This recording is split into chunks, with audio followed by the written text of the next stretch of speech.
touch yourself. Hawakan mo yun. Laruin mo yun. Lalaro mo yung katawan mo, mga parte ng katawan mo, gamit ang sarili mong kamay sa harapan ng asawa mo. It's like giving your husband a private peep show.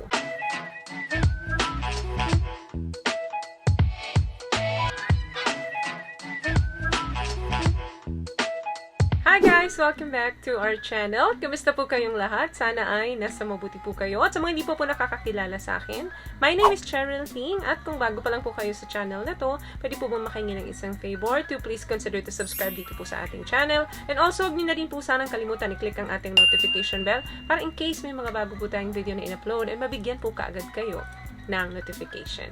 And for today's video is let's talk about ano ba yung mga sikretong minimithi ng mga kalalakihan na subukan nating gawing mga kababaihan pagdating sa kama. Di lahat ng lalaki ay masipag o doer pagdating sa kama. Meron silang mga reputation for being lazy.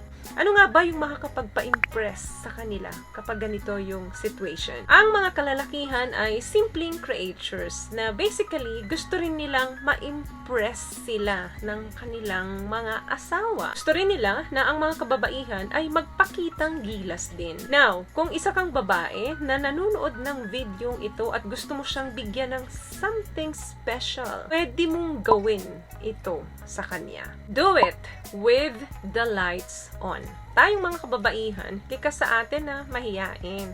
Naghahanap tayo madalas ng mga flaws sa katawan natin. Na tayo lang naman ang pilit na naghahanap at nag-iisip na hindi maganda yun. Pero sa mga kalalakihan, sa mga asawa natin, it doesn't matter. Kahit na may mga stretch mark ka pa dyan, kahit na may mga cesarean section o nagbe-breastfeed ka, or yung post-breastfeeding boobs ka, no? So, akala mo ngayon, ang pangit-pangit na ng katawan mo.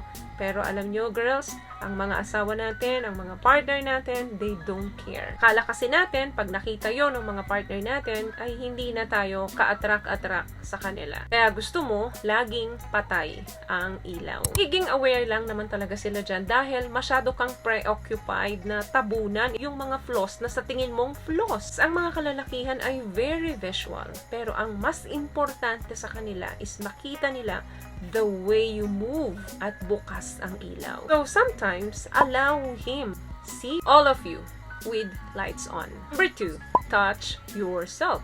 Hawakan mo yun. Laruin mo yun.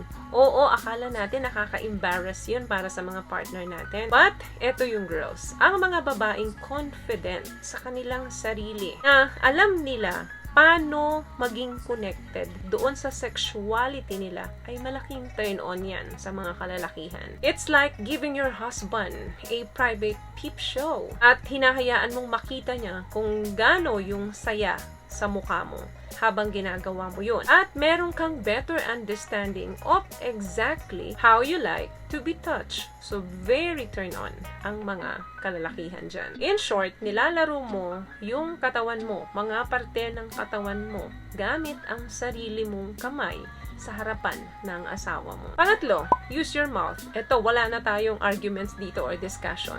Gustong-gusto talaga ng mga kalalakihan yan. So, go ahead and surprise him. Hindi lang dahil birthday niya or natalo ka sa pustahan. Next thing, show off your acting ability. Maraming mga married couple po ang nasira na dito dahil na-bored na sila doon sa kanilang kapartner na wala na yung excitement. Kasi paulit-ulit na lang yung ganap pagdating sa kama. That's why role-playing is so effective. Kuha kayo ng mga role-playing. For example, nurse ka, siya naman yung doctor. Estudyante ka, siya naman yung professor, yung mga ganong level, no? So, bahala na kayo kung saan kayo comfortable. So, yung mga fantasy mode na ganyan ay nakakatulong para mag-increase yung level ng dopamine or the arousal hormone at nag-elevate yung sense of attachment ninyo. Last one, let him dominate you. Maraming couples na yung kanilang routine ay paulit-ulit, pare-pareho. Same time at night, same place, same position. So, dahil nga sanay ka na dyan at iniisip ni husband na baka hindi mo magustuhan kapag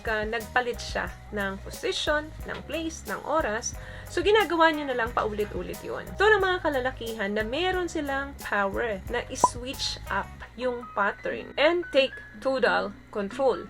So, for example, kunin mo yung tie niya, itali mo sa dalawang kamay mo, tapos hayaan mo siya kung ano yung gagawin niya sa'yo habang nakatali ang dalawang kamay mo. Minsan, gawin mo yun. Hayaan mo siyang mag-control ng lahat. Wala kang laban. Hope you won't regret it. So yun lamang guys ang video natin for today. I hope may naibigay po ako sa inyong tips. At kung nagustuhan niyo po ang ating video, please give it a thumbs up, comment down below, and also share this video na din po sa mga kaibigan na sa tingin nyong matutulungan po ng video natin. Once again, palagi po kayong mag-ingat at palagi po kayong manalangin. Thank you guys for watching and see you on my next one. Always love yourself and be a blessing. Bye!